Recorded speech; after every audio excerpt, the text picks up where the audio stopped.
Sebelum kita mulai persekutuan hari ini dan aktivitas lainnya kan biasanya kita mulai dengan doa. Mari teman-teman kita doa bersama, aku yang pimpin. Bapa di surga, terima kasih atas berkat-Mu dan pada kesempatan kali ini terima kasih juga Tuhan kami dapat berkumpul bersama untuk persekutuan pemuda pada hari ini Tuhan. Tuhan kiranya Engkau membimbing hati kami dan membimbing teman-teman yang akan hadir pada acara malam hari ini Tuhan. Terima kasih banyak Tuhan Yesus. Dalam nama Tuhan Yesus kami sudah berdoa. Amin. Nah, untuk mendalami tema hari ini seperti yang ada di virtual background-nya kita, Be Friend Like Jesus, ada satu ayat spesial nih yang boleh banget jadi referensi kita. Amsal 17 ayat 17. Aku bacain ya. Seorang sahabat menaruh kasih setiap waktu dan menjadi saudara dalam kesukaran. Nah, jadi semoga aja ayat ini bisa mencerahkan kita-kita. Gimana sih jadi sahabat yang baik? Ya udah ngasih waktunya. Kadang-kadang orang nggak butuh barang tapi lebih butuh waktu karena waktu itu lebih mahal. Gitu. Dan di saat susah itu ada acara utama kita sebelum masuk ke firman Tuhan, waktu dan layar, aku persilakan Kak Giovanni untuk pimpin doa sebelum firman. Terima kasih Kak Carla dan teman-teman semua. Kita akan masuk ke dalam pelayanan firman kita akan masuk sesi sharing kita juga, dan untuk itu kita akan mengawali dalam doa. Mari semuanya kita bersatu dalam doa. Kami bersyukur ya Tuhan, sebab kami, anak-anak-Mu, pemuda GKI Kota Wisata, dapat berkumpul saat ini melalui persekutuan virtual kami. Dan terlebih Tuhan, saat ini juga kami akan mendengarkan sebagian dari firman-Mu, kiranya Engkau menolong kami, agar apa yang kami dengar juga dapat kami jalankan dalam kehidupan kami, dan sharing apapun yang bisa kami sampaikan dan kami dengar juga dapat menjadi berkat di dalam kehidupan kami. Kiranya juga Engkau memberikan Roh Kudus-Mu untuk menguasai hati-Mu, hamba-Mu yang akan menyampaikan firman, agar semua yang disampaikan dapat seturut dengan kehendak-Mu saja. Di dalam nama Tuhan Yesus Kristus, kami serahkan doa ini. Amin. Ya, untuk itu guys, aku izin share screen dulu ya.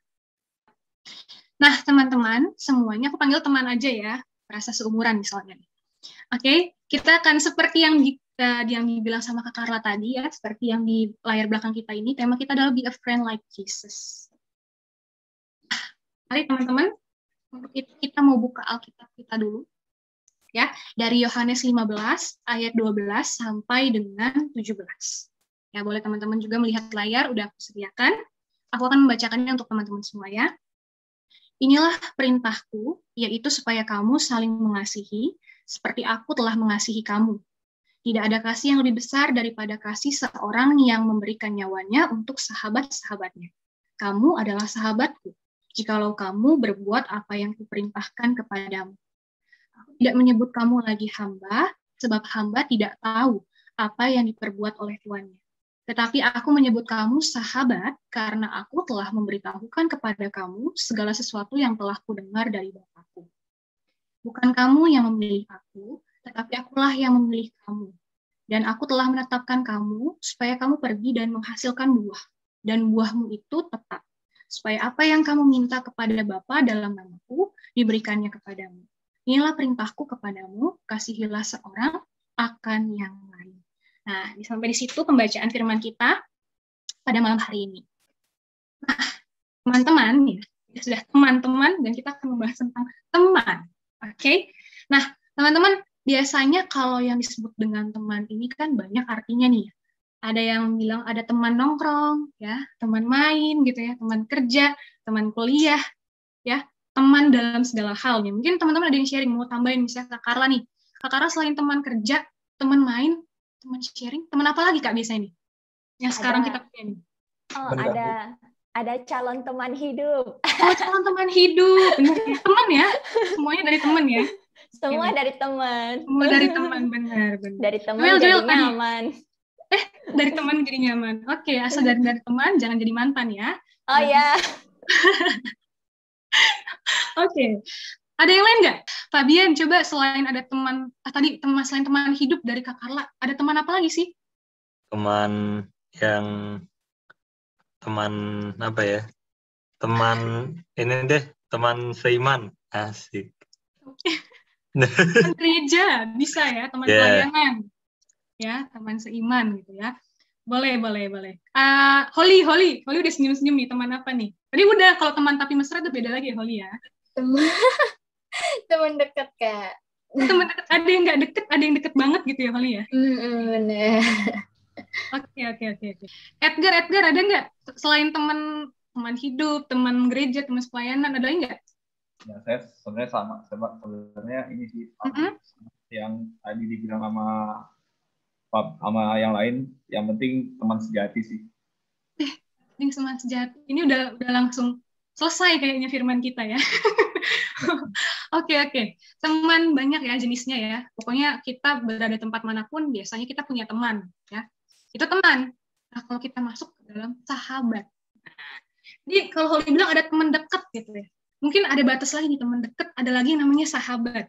Nah, teman-teman di sini pasti punya sahabat. Ada yang nggak punya nggak? Boleh resen mungkin. Saya nggak punya sahabat, Kak. Saya nggak pernah percaya tuh yang namanya persahabatan. Ada nggak? Semua pasti punya ya. Semua pasti punya. Grace deh. Punya dong, punya. Tuhan Yesus sahabatku. Wait. Joel sudah langsung mendulani kita ya kepada Tuhan Yesus. Punya Bener nggak? kakak. Kalau Kak Carla deh, Kak Carla punya sahabat nggak, Kak? Punya kakak. Berapa orang tuh, Kak, sahabatnya, Kak? 5 sih ada sih. Oh, segeng kayaknya ya, Kak? Iya, soalnya aku udah melewati S3, SD, SMP, SMA. Iya. Benar-benar S3-nya udah ya, Kak? Iya, SD, SMP, SMA. Mantap. Fabian punya sahabat nggak? Punya. Oke. Kalau kayak gitu, aku mau tanya nih sama Holly deh. Holly atau Rahel, boleh. Siapa yang mau duluan nih? Penting nggak sih punya sahabat? Holly, ke-mute. Oh ya, penting, Kak. Penting. Penting Alasannya ya, apa, Holly? Karena kalau misalnya mau cerita-cerita, kalau misalnya mau kayak cerita-cerita paling curhat-curhat itu ke sahabat gitu. Jadi penting punya sahabat dibandingkan kayak teman biasa aja. Oke, ada porsinya gitu ya. Sahabat tuh lebih banyak cerita biasanya kita gitu ya. Gosip juga ke sahabat biasanya ya. Oke, Rahel, aku mau ke Rahel. Rahel punya sahabat gak, Rahel? Punya, Kak. Pasti punya, Rahel. Nah, buat Rahel penting gak sih punya sahabat? Sama nggak tadi? Kak. Penting banget. Kenapa tuh, Rahel? Penting banget. Karena kan kalau sama sahabat tuh pasti kita cerita suka sama duka kita tuh pasti ke sahabat kita. Terus kita tuh bisa berjuang sama-sama sama sahabat kita. Aduh, siap-siap berjuang sama-sama. Aduh, merinding aku tuh. Oke, berarti alasannya memang karena itu jadi butuh kita ya, kebutuhan kita ya. Iya. Benar ya. Nah, Kak Margaret, sahabat. Kakak punya sahabat nggak, Kak? Pasti punya sih. Punya. Ya. Penting nggak, Kak, buat kakak sahabat? Atau kadang nih, di usia kita yang semakin bertambah nih, pasti makna pentingnya beda nih. Penting sih. Penting. Iya, kadang-kadang ada yang nggak bisa kita ceritain ke orang lain, tapi ceritanya ke sahabat gitu. Ke keluarga mungkin nggak bisa, takut bikin sedih orang tua, jadi ceritanya ke sahabat gitu. Tenang ya, kayak dengar suara Kak Margaret ini tenang ya, menenangkan ya. Boleh aku mau tanya ke Kak Batsheba. Aku belum kenal ya, maaf ya teman-teman kalau salah sebut nama. Mungkin Kak Batsheba, Kak Sheba ya, Kak Sheba, Kak Eba ya? Eba Kak. Nah, Kak Eba punya sahabat nggak, Kak? Punya. Penting nggak punya sahabat, Kak? Menurutku sih, penting banget. Penting banget ya. Alasannya sama kali ya, Kak, untuk cerita, berbagi gitu ya? Iya, kayak lebih ada support system gitu sih untuk jalanin hari-hari gitu. Oke. Thank you ya, Kak. Ini dari cewek nih. Kalau dari Kak Hiro punya sahabat nggak, Kak Hiro? Sahabat punya. Penting nggak sih, Kak, punya sahabat? Atau biasa aja gitu? Penting sih punya sahabat. Penting. Untuk berbagi juga nggak, Kak? Maksudnya kadang kan dari perspektif cowok beda nih, gitu, siapa tahu gitu. Soalnya kalau di lingkar pertemananku sih, sahabat itu buat ini ya, nopang kalau lagi di bawah. Jadi kadang-kadang nih, ada salah satu dari kami gitu, mungkin dalam satu time frame itu, mengalami satu masalah dalam hidupnya gitu kan. Nah, jadi yang lain tuh bisa bantu nopang supaya dia nggak stres lah gitu. Atau mungkin bahkan bisa lebih daripada sekedar menopang mental gitu, tapi juga eh, mencarikan solusi dan bahkan berkontribusi dalam melaksanakan solusi tersebut. Jadi menurutku sahabat sih penting. Oke Kak, mantep. Udah lengkap nih jawabannya teman-teman. Aku rasa udah cukup ya untuk mencukupi kita. Nah, sahabat tuh support system gitu ya. Segala hal bisa kita bagi. Gitu ya. Nah, ini juga nah ini juga yang terjadi di aku tanya beberapa teman-teman aku guys ya. Teman-teman, banyak juga nih setelah aku tanya-tanya gitu ya. Banyak juga nih yang menjawabnya sama, orang yang bisa dipercaya. Atau ada yang bilang bahkan sahabat itu all in lah. Kalau tadi ada teman jalan, teman nongkrong, teman main, dan segala macamnya, kalau sahabat tuh bisa jadi satu. Ya bisa jadi teman curhat juga, teman jalan juga, ya kita nggak perlu bagi-bagi, karena mereka udah dalam satu posisi gitu ya. Cukup gitu, punya seorang sahabat gitu, atau lebih. Nah, dan memang sahabat ini menjadi orang terdekat kita, bahkan terkadang tadi ada hal-hal yang mungkin nggak kita ceritain ke keluarga, ternyata kita ceritain sama sahabat kita. Jadi itu sebenarnya penting ya, di dalam masa pertumbuhan kita, gitu, dalam kehidupan kita yang udah menjelang dewasa muda, gitu ya. Sahabat itu penting. Nah, apa sih memiliki sahabat itu penting? Nah, karena nyatanya kita tuh makhluk sosial, nggak bisa dilepaskan dari fakta itu ya. Karena sebagai makhluk sosial, kita pasti saling membutuhkan, ya, saling ingin berbagi. Tapi di dalam itu semua juga ada harapan. Ya, kayak tadi aku sih pengennya tuh punya sahabat yang mengerti, ya pengennya sih yang tulus ya, gitu kan, nggak neko-neko, nggak mengkhianati dan segala macamnya. Ada harapan juga ya di dalam saling membutuhkan, ingin berbagi, berbaginya mungkin bukan hanya hal-hal materi gitu ya, tapi ketika kita keluh kesah, bahagia, ini yang terjadi. Nah, kenapa kita juga punya sahabat, punya teman? Karena ada perjumpaan. Ya, mau nggak mau tiap hari pasti kita ketemu orang yang nantinya itu bakal jadi teman, prosesnya gitu ya, atau bisa jadi sahabat kita. Nah, ini yang realita yang terjadi dalam kehidupan kita. Nah, ini teman-teman tanpa sadar atau tidak ya, itu ternyata memengaruhi sisi kita nih, dari sisi aspek psikologis kita misalnya. Sebentar teman-teman. Dari aspek psikologis kita. Nah, banyak kan ya teman-teman, aku pasti nanti akan tanya coba ke beberapa teman-teman. Ada yang ketika misalnya nggak punya sahabat, atau sahabatnya jauh tuh kadang ngerasa lonely gitu ya.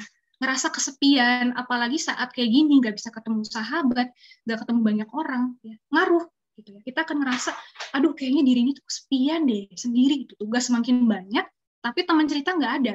Nah, ini yang mungkin terjadi gitu, dan diakui banyak orang. Ngaruh juga ke sisi selain psikologis, ke fisik kita juga. Nah, teman-teman pasti, aku pasti tanya, Kak Carla, kalau Kak Carla sedih biasanya butuh, pasti dipeluk sama sahabat gak? Sabar ya, yang kuat ya, gitu ya. Nggak bisa lagi social distancing. Social distancing ya. Tapi biasanya kadang seperti itu ya, Kak. Nggak bisa, rumahnya jauh-jauh. Kasihan banget, Kak. Dipeluk bantal, Kak. Peluk bantal. Tapi keinginan bertemu sahabat pasti ada ya, Kak ya. Keinginan berjumpa gitu ya, ketemu pasti ada. Nah, aku pasti percaya juga nih kayak Holly. Holly pasti kalau ketemu sahabat lagi sedih, refleks nggak kita untuk peluk? Atau refleks pegang tangannya, iya, sedih banget. Iya. Kalau lagi sedih. Refleks deh tanpa teman-teman sadari, karena kita ada kebutuhan fisik untuk sentuh, untuk menyentuh gitu ya. Nah, ini juga ngaruh ke sisi spiritual kita. Kenapa sih ngaruh spiritual? Karena sebenarnya di dalam orang Kristen sendiri nih, kita sebagai orang Kristen, kita tuh sadar atau enggak, pasti awal mulanya kita dari komunitas. Ya, teman-teman bisa baca di surat-suratnya Paulus, kita berawal dari komunitas. Dan sekarang pun kita di persekutuan ini komunitas. Ya kan? Sahabat lagi, ketemu teman-teman lagi gitu ya. Lingkaran kita adalah tentang persahabatan, dan itu berpengaruh ke spiritual kita. Kita bertumbuh bersama secara spiritual juga karena orang-orang yang ada di sekitar kita. Ini yang terjadi ya. Nah, tapi gitu ya, dari semua sahabat kita, dari semua relasi pertemanan kita, ternyata nggak semuanya sehat dan baik.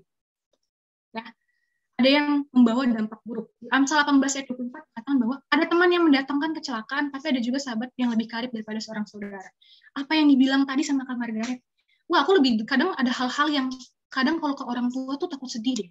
Mending ke sahabat deh. Bahkan kadang ngerasanya kalau sama adik kakak seringnya berantem ya. Seringan kadang nggak akur, ketemu jarang, chatan jarang. Kalau sama sahabat tuh kayak video call, rumpi sampai pagi bisa gitu. Nah, ini yang mungkin terjadi gitu di dalam kehidupan kita. Nah, Tapi memang benar nyatanya ada yang membawa dampak buruk ya. Ada yang namanya fake friend. Tapi nggak cuma friend doang sih yang fake ya Kak Carla ya. Banyak yang fake ya. Sekarang banyak yang fake. Account fake aja ada. Jadi kita juga mungkin di antara kita ada yang jadi pelaku sekaligus korban ya dari yang namanya fake friend. Tanpa kita sadar mungkin kita juga pernah tuh melakukan itu buat teman-teman kita. Ya, buat sahabat kita. Nah, ini yang terjadi nih, realita yang terjadi kita ya. Sahabat beracun ini banyak banget ya bisa teman-teman temuin di medsos ya. Tuh, hanya mau senengnya aja, nggak berempati, sukanya mengontrol gitu ya. Pokoknya nyebelin banget lah ya. Hal-hal kayak gini ya, relasi yang toksik. Ketika kita berkumpul sama fake friend tuh pasti kita akan masuk ke dalam relasi yang toksik. Ya. Nah, kesimpulannya adalah dari pertemanan yang demikian, dari persahabatan yang demikian adalah susah melihat kita senang melihat kita susah. Ya, jadi dalam hati gitu kan, iya sedih Kak Carla hari ini sedih, sedih sih ya, udah biarin aja gitu ya. Ada hal-hal tujuan lain yang ingin dicapai, yang jadi membuat kita justru semakin terbeban. Ya, kalau tadi Kak Hiro bilang kalau teman itu biasanya mendukung tuh sistem lah, pokoknya kalau kita terjatuh kita mau bertumbuh bersama. Nah ini kalau orang-orang yang kayak gini nih justru menjadi beban kita, membuat kita semakin terpuruk ya. Udah hidup makin susah, ditambah punya teman kayak gini tambah susah, menambah luka ya. Ini yang terjadi gitu ya. Nyata nih teman-teman ada gitu kan. Yang paling jauhnya adalah begitu membuat kita jauh dari Tuhan. Ya udahlah, nggak usah. Itu tuh semuanya kayaknya percuma deh, lu pelayanan tuh percuma. Hidup lu juga tetap sedih-sedih aja gitu kan.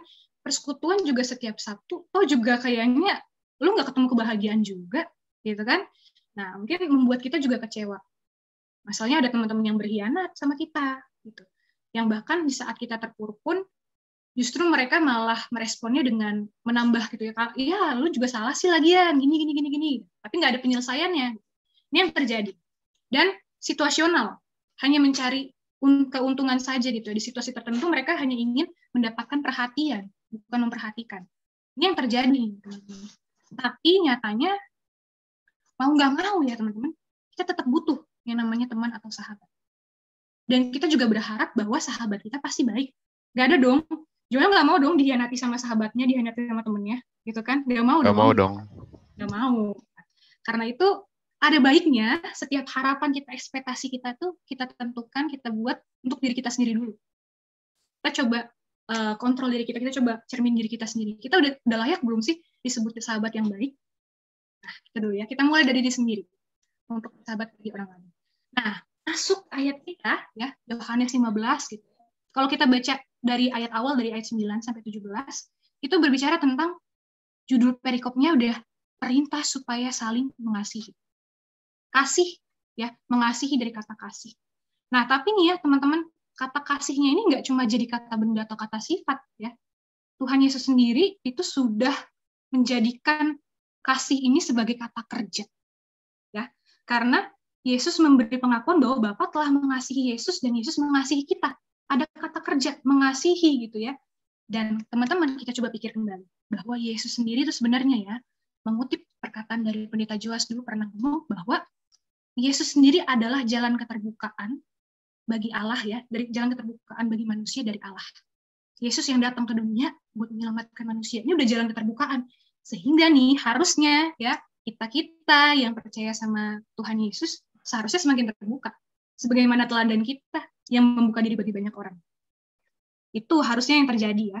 Jadi setiap kita yang percaya pada Yesus harusnya semakin menjadi orang yang gak sombong. Mau untuk berteman, mau untuk membuka diri bagi relasi-relasi yang ada. Gitu ya. Tentunya dilandaskan oleh kasih. Inilah berita sukacita bagi kita. Karena apa? Karena kita gak perlu merasa sendirian lagi. Kita semua udah diutus, kamu nih, Joel, kamu tuh bersahabat ya, kamu tuh berteman sama setiap orang. Seharusnya kita nggak merasa kesepian. Nah, ada manipulasi dalam diri kita yang menutup bahwa kayaknya aku nggak cocok deh sama dia, atau kayaknya nggak deh sama dia, aku nggak mau deh mengasihi dia dan segala macamnya. Ya, ini yang terjadi dalam kehidupan kita. Dan ditegaskan juga di ayat yang ke-12 ya, teman-teman ya. Di ayat yang ke-12 sebelum ayat ini, bahwa ada kata saling mengasihi seperti aku telah mengasihi kamu. Jadi, teman-teman, Yesus itu nggak cuma sekedar omong kosong ya, nggak gombal. Aku mengasihimu, aku mencintaimu, nggak akan meninggalkanmu, dan segala macamnya gitu ya. Teman-teman udah lebih paham lah itu ya, bahasa-bahasa itu ya. Nah, Yesus tuh nggak kayak gitu. Karena Yesus dengan mengatakan mengasihi, dia udah membuktikannya. Sebelum dia mengatakan aku mengasihimu, dia sudah membuktikannya.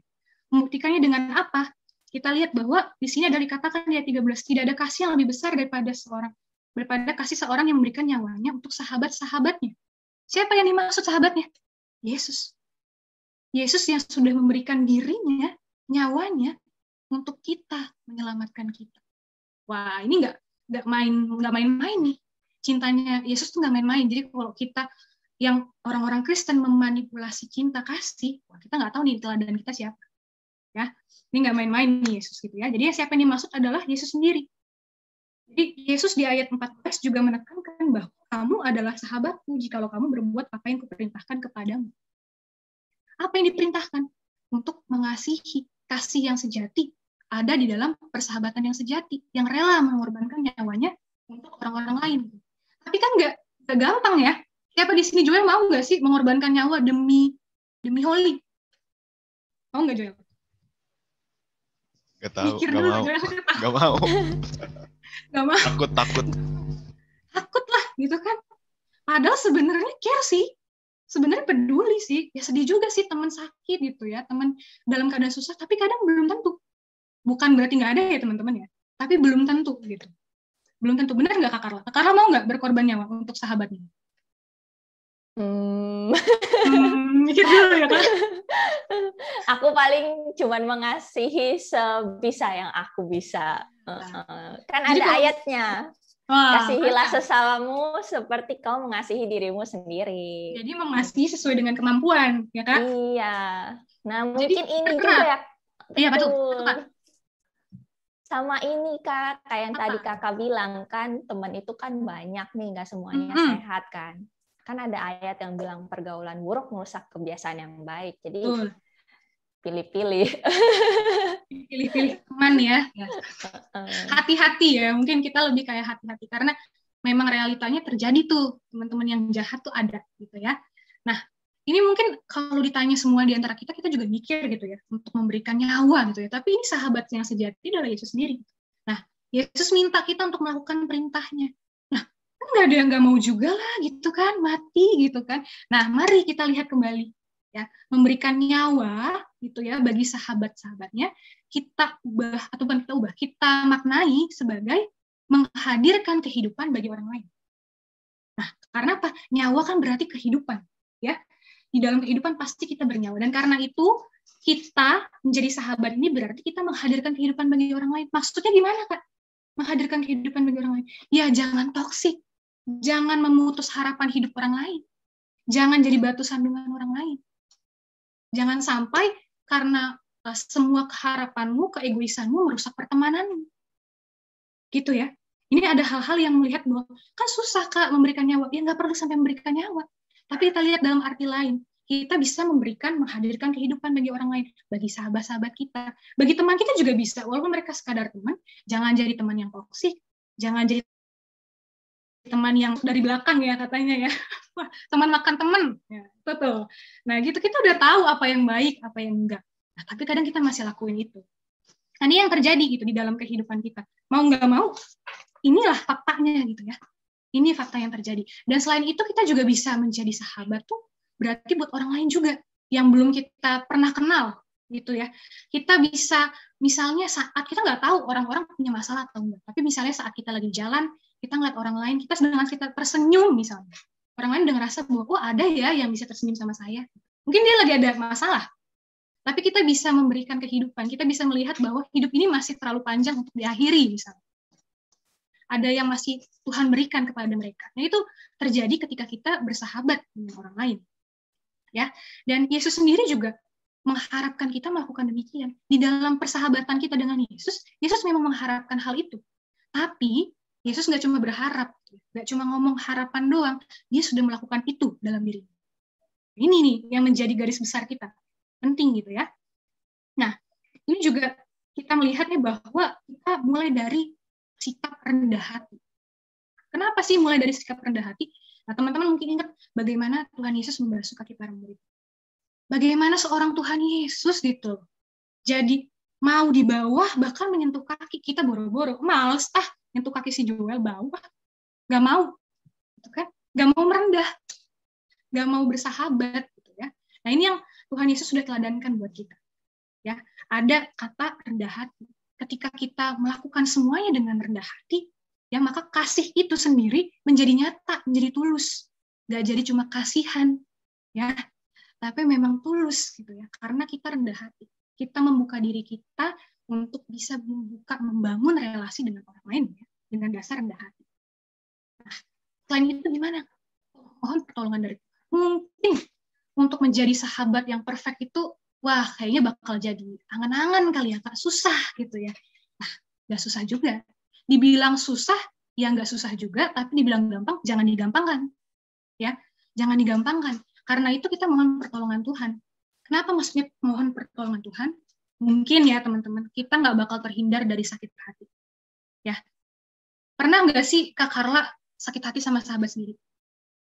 Oh, sahabat sendiri belum pernah sih untungnya. Oh, belum pernah. Aman ya? Untung Tuhan mempertemukan aku sama teman-teman yang baik. Berarti dari teman-teman pasti ada. Kalau dari teman-teman mungkin akan ada. Ya, oke. Oke, Kak. Jadi sahabatnya masih aman kalau Kakak. Ya? Paling teman kantor tuh pernah gitu. Tapi ya slow aja. Slow aja, itu versi Kakak slow aja, garis bawahi ya guys ya. Oke, Kak Eba, pernah nggak sih sakit hati sama sahabat? Biasa sih semakin deket tuh, kalau magnet bilang semakin dekat semakin bergesekan tuh, gitu ya biasanya gitu. Kak Eba pernah nggak sakit hati sama sahabat, Kak? Kayaknya kalau yang sampai sakit hati sampai dongkol sih kayak nggak pernah sih. Cuman kayak kalau misalnya ada yang kayak tersinggung atau gimana, kayaknya pernah sih. Oh pernah. Pasti, tapi pernah ya Kak ya, intinya walaupun nggak dongkol banget gitu ya. Benci lah ya. Iya. Ada pasti ya. Karena itu tadi semakin dekat, semakin kenal kita, semakin mudah gitu ya. Bergesekan. Kalau aku mau tanya Edgar deh. Edgar tadi belum ngomong soalnya. Edgar pernah nggak sakit hati sama sahabat nggak? Atau kecewa lah? Ya kecewa sih pernah sih pastinya ya.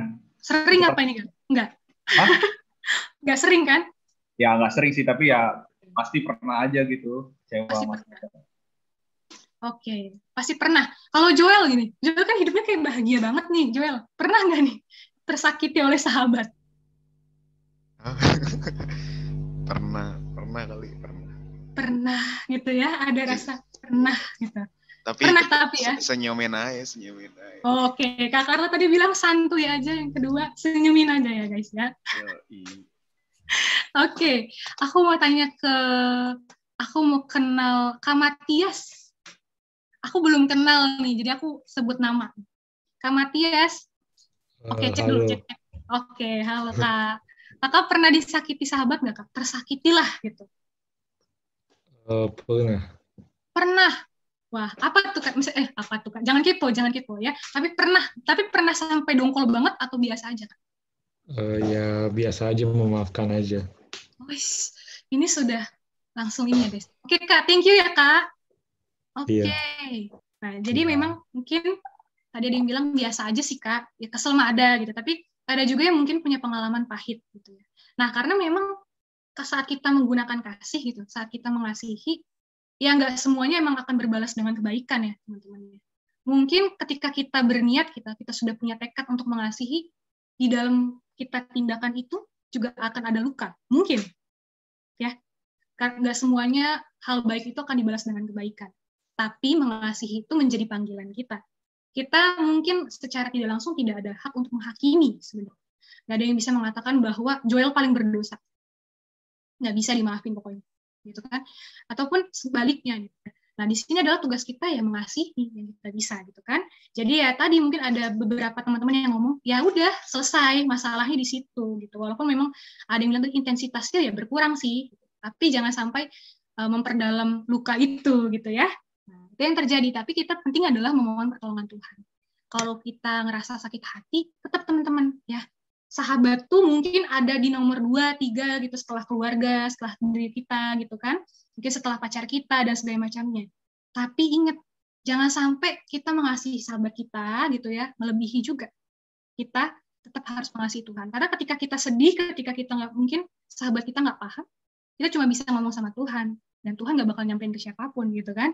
Nah, bakal keep kita lebih aman gitu sama Tuhan. Nah, ini yang penting. Jadi dari kasih, rendah hati, yang paling ketiga tentu dengan pertolongan Tuhan. Kita bisa mengasihi tekadnya karena Tuhan yang menolong kita. Nah, itu yang ketiga yang perlu kita pahami. Jadi, teman-teman, be a friend like Jesus, ya, tema kita hari ini tuh mengajak kita. Kita mau jadi sahabat, teman yang menghadirkan kehidupan bagi orang lain. Susah nggak? Susah. Bisa nggak? Bisa. Gitu ya. Dengan apa? Dengan kita landaskan bahwa kita hidup sebagai orang Kristen, kita sudah lahir dari cinta kasih. Ya. Identitas kita itu adalah kasih, melekat dalam diri kita. Gitu ya. Jadi jangan, kalau kasihnya udah tulus, yang Tuhan kasih, ya jangan kita kasih ke orang lain, kita manipulasi gitu ya. Nah, kita kasih dengan setulus-tulusnya gitu ya. Jadi kita menghadirkan kehidupan bagi orang lain, bukan mencekal, bukan menusuk, ya. Bukan menjadi batu sandungan bagi orang lain, melainkan menghadirkan kehidupan bagi orang lain. Kalau belum bisa ngasih sesuatu yang lebih, ya cukup menjadi teman seperjalanan yang baik. Berikan telingamu untuk mendengar setiap keluh kesah mereka. Ya, berikan waktumu untuk mendengarkan mereka gitu ya. Ini yang bisa kita bangun, bagaimana kita bersahabat sama orang lain seperti Yesus lakukan. Gitu ya. Itu juga terpanggil saat kita misalnya sekarang lagi bulan misi nih di kota wisata. Bulan misi berarti juga ada nih, selain dari sahabat-sahabat kita, teman-teman kita, orang lain yang nggak kita kenal, kita juga harus temenin. Walaupun benar kata Kak Carla, kita harus pilih-pilih dong Kak untuk berteman, benar. Iya. Tapi kalau untuk bisa menghadirkan kehidupan, kita nggak harus pilih-pilih. Kita harus bisa melampaui itu. Kita pokoknya lakukan yang terbaik. Kalaupun dia akan membalas bukan dengan yang baik, ya udah santuy aja. Itu bukan hak kita, bukan urusan kita. Urusan dia sama Tuhan. Nah, itu ya, teman-teman ya. Jadi kita bisa melakukan apa aja, bisa gitu kan. Kita bisa berbagi buat orang di sekitar kita. Be a friend. Jadilah teman yang baik, jadilah yang rendah hati. Itu karena identitas kita sebagai orang Kristen. Inilah yang akan kita lakukan di dalam kehidupan kita. Kita bisa melihat pandangan bahwa sahabat adalah menghadirkan kehidupan bagi orang lain. Selamat menyahabati, selamat bersahabat bagi orang-orang yang ada di sekitar kita dan bagi sahabat-sahabat kita. Tuhan memampukan kita. Amin. Thank you teman-teman. Terima kasih Kak Giovanni buat firman Tuhannya hari ini. Ya benar banget ya, dari Kak Giovanni udah bilang tadi. Tapi intinya ini ya Kak, jadilah terang dan garam dunia nggak sih? Benar. Itu nggak lepas juga dari kita. Iya sih Kak, mungkin aku mau tanya juga sih langsung sih. Boleh Kak. Iya. Jadi kan kayak firman Tuhan itu kan ada beberapa yang nyebut kasihilah sesamamu seperti kamu mengasihi dirimu sendiri satu. Tapi di sisi lain pergaulan yang buruk merusak kebiasaan yang baik. Tapi disebut lagi jadilah terang dan garam dunia. Jadi kita harus gimana? Ini karena ada perbandingan ya, gitu ya. Iya. Nah mungkin kalau dari ayat-ayatnya sendiri pasti kita tahu kalau penulisan kan punya latar belakang nih. Kalau di dalam Alkitab konteks jemaat yang ada, gitu konteks penulisan saat itu. Nah yang pasti ketika apa sih gunanya ayat-ayat itu gitu dalam kehidupan kita sekarang? Sebenarnya intinya adalah kita bersikap bijak. Ada yang bilang nggak boleh tuh menyerupai dunia, mencintai dunia gitu. Janganlah kamu serupa dengan dunia gitu. Berubahlah dengan pengetahuan budimu. Gitu. Sebenarnya bukan berarti nih kalau di gereja ini kan gue tuh orang pelayan nih, gue nggak mau nih pelayanan gue nanti pokoknya nggak bisa sama orang-orang yang nggak holy, nggak kudus, nggak suci gitu ya maksudnya holy ya. Nah maksudnya nggak bisa, nggak berteman lah pokoknya sama-sama hal-hal duniawi. Nah sebenarnya maksudnya juga nggak begitu gitu. Gimana maksudnya? Gitu kan? Justru yang mau Tuhan harapkan adalah kita menyahabati semua orang gitu kan. Nah, lalu gimana nih ada teman-teman yang kurang baik misalnya gitu. Nah, itulah yang Tuhan mau adalah jangan serupa seperti mereka. Bukan berarti kita nggak boleh kecap hal-hal duniawi. Tapi kalau kamu tahu gitu ya, itu nggak baik, ya jangan diikutin. Kamu kan punya kebijaksanaan. Kamu dirahmati Tuhan akal budi, kan nggak begitu ya? Beda sama hewan dan tumbuhan.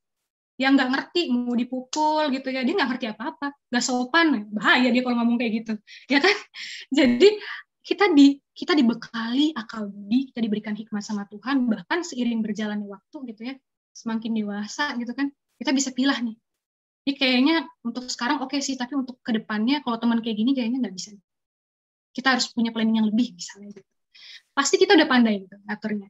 Jadi mungkin itu ya Kak, dasarkan semuanya dengan kebijaksanaan. Menafsirnya juga harus bisa gitu dengan baik. Gitu, Kak. Terima kasih banyak Kak Fani. Terima kasih sama-sama Kak.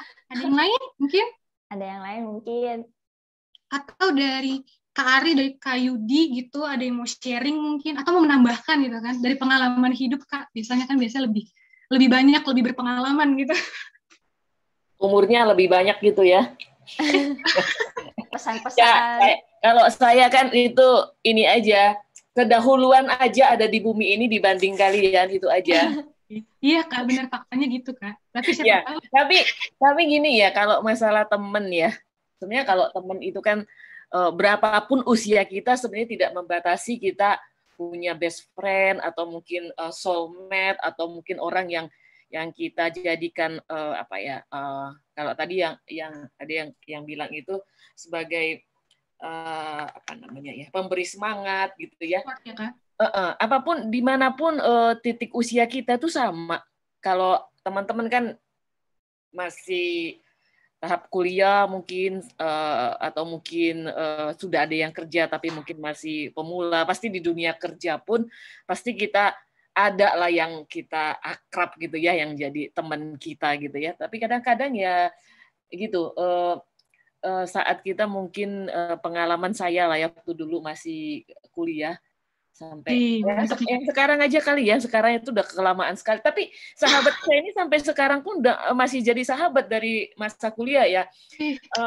Ketika 30 tahun ya, saya lulus kuliah tuh 25 tahun yang lalu apa ya, sampai lupa. Iya, tahun 98 ya, masih muda ya saya ya. Iya Kak, masih. Iya, masih muda ya.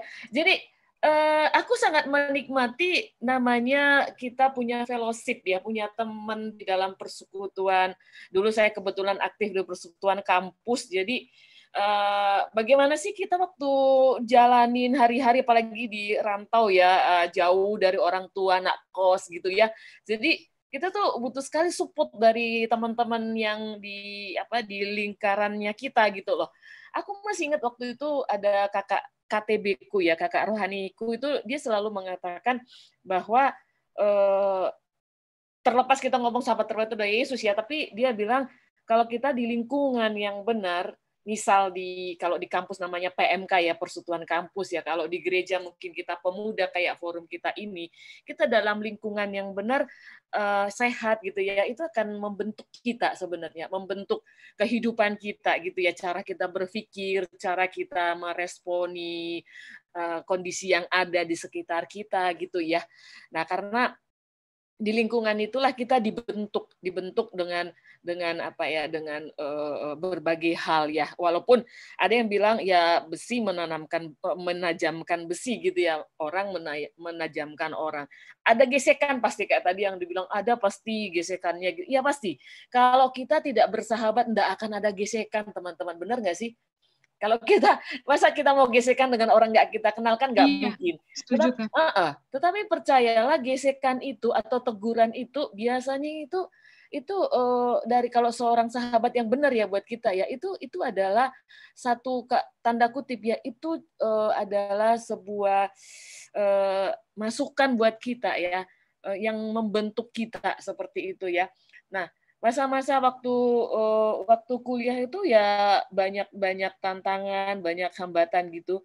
Kemudian sampai pindah ke Jakarta. Saya dulu dari Jogja, terus pindah ke Jakarta, cari kerja segala macam. Nah, benar. Kadang-kadang orang saudara kita sendiri yang kandung itu malah tidak terlalu dekat sama kita ya. Mungkin ya, bukan berarti kita jangan sama saudara ya, bukan itu maksudnya ya. Tetapi saya waktu itu saya merasa lebih enjoy ketika saya menumpang tanda kutip di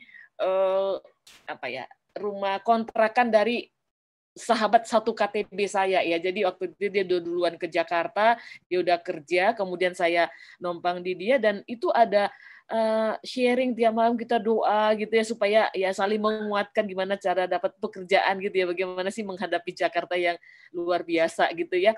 Nah, mungkin kalau nggak ada mereka, teman-teman saya yang dari Jogja itu dulu di PMK, kemudian pindah ke Jakarta karena harus cari kerja tahun 98, teman-teman kalau udah ada belum lahir 98 ya, itu masa-masa ngerinya Indonesia ya. Itu pergulatan dan cari kerja nggak gampang. Saya lulus di tahun yang paling nggak enak gitu ya. Saya harus bertarung gitu. Tapi karena saya pernah hidup di satu komunitas ya, fellowship yang luar biasa, saling support, itu bikin kita tuh tough gitu ya. Bikin kita tuh saling saling mengingatkan gitu, saling mendoakan gitu ya. Jadi nggak hilang dari persekutuan doa gitu ya. Kami tetap punya KTB gitu, kita tetap saling mendukung gitu ya. Jadi maksud saya itu lingkungan atau fellowship dengan teman-teman yang di pelayanan, misal di persekutuan doa kita, di persekutuan pemuda, itu sangat sangat baik sekali, teman-teman. Itu menjadi ring yang buat teman-teman itu nanti akan kuat gitu ya. Mungkin kayak Carla mungkin bersahabat dengan siapa si Gary, mungkin dengan Matias, dengan Rahel segala macam, itu nanti kalian kalau sudah di usia tertentu, kalian akan merasakan betapa indahnya persahabatan itu ya. Nggak percaya itu Carla ya, sharing dari Kak Ari yang 25 tahun, 30 tahun yang lalu. Terima kasih, Kari. Terima kasih, Kari. Mantap. Makasih banyak. Nah, ini buat teman-teman ya. Boleh banget. Urut usia ini kayaknya nih, sesuai umur. Ya, sahabat itu, ya saya juga punya sahabat-sahabat yang dari SMP, SMA, terus kuliah juga masih kontakan gitu kan, terus sekarang juga masih kontakan. Cuman dari proses persahabatan itu ya kita, kalau buat saya sendiri, kita kan nggak bisa merubah orang lain ya, tetapi saya selalu harus introspeksi diri sendiri gitu. Apakah saya ini benar-benar jadi sahabat mereka yang baik gitu. Saya ngerasa teman-teman saya itu baik gitu kan. Tapi saya harus introspeksi apakah diri saya juga menjadi sahabat yang baik untuk mereka. Ya seperti Kak Fani tadi bilang itu. Ya, kita harus belajar mempelajari kasih itu kan. Dan seperti Tuhan Yesus mengasihinya gitu kan. Untuk mengasihi seperti Tuhan Yesus itu nggak mudah. Nggak mudah ya. Jadi sampai bisa mengorbankan nyawanya, gitu kan? Itu sesuatu yang tidak mudah. Tapi ya ada lagu yang Crosby juga itu kan,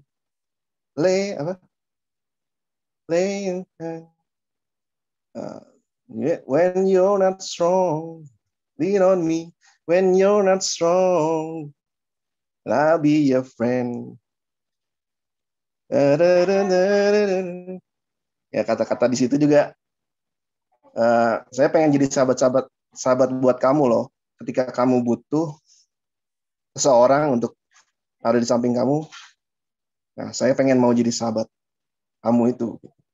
Saya pengen jadi orang yang ada di samping kamu ketika kamu membutuhkan seseorang untuk mendukung kamu, untuk menjadi penampung keluh kesah kamu, kan? Lean on me. Itu aja deh. Oke, mantap Ko Yudi sharingnya. Kasih nyanyinya juga ya Ko Yudi. Mantap lagunya ya. Lain kali kita pujiannya live lah. Jangan video. Pujian dari Ko Yudi gitu kan untuk mengawali persekutuan. Tadi dari Kak Ari kita belajar ternyata tuh persekutuan itu, pertemanan itu, persahabatan itu bisa menguatkan kita dalam iman juga. Nah, kalau dari Ko Yudi tadi kita juga mesti introspeksi diri juga ya, Kak Fani ya. Gimana sih sebenarnya. Karena kan kadang kalau misalnya udah terlalu lama bisa jadi terlalu nyaman, kita lupa nih. Ternyata kelakuan kita bisa mengoffense sahabat kita gitu. Ya udah. Ya udah, terima kasih semuanya buat sharingnya. Kita udah mau nyampe di penghujung acara. Mungkin Kak Giovanni bisa share closing statement. Waktu dan layar aku persilahkan. Oke, closing statement-nya kayaknya yang penting apa yang kita dapatkan hari ini, kita bisa menjadi sahabat ya bagi sahabat-sahabat kita, bisa jadi teman bagi semua orang di sekitar kita yang memberi kehidupan tentunya, bukan yang menjadi batu sandungan. Dan karena itu kita perlu kasih, rendah hati, juga tetap mengandalkan pertolongan Tuhan dalam hidup kita. Ya, itu aja ya teman-teman. Semoga kita menjadi sahabat yang semakin lebih baik. Itu harapan kita bersama. Oke, teman-teman, semangat. Semangat.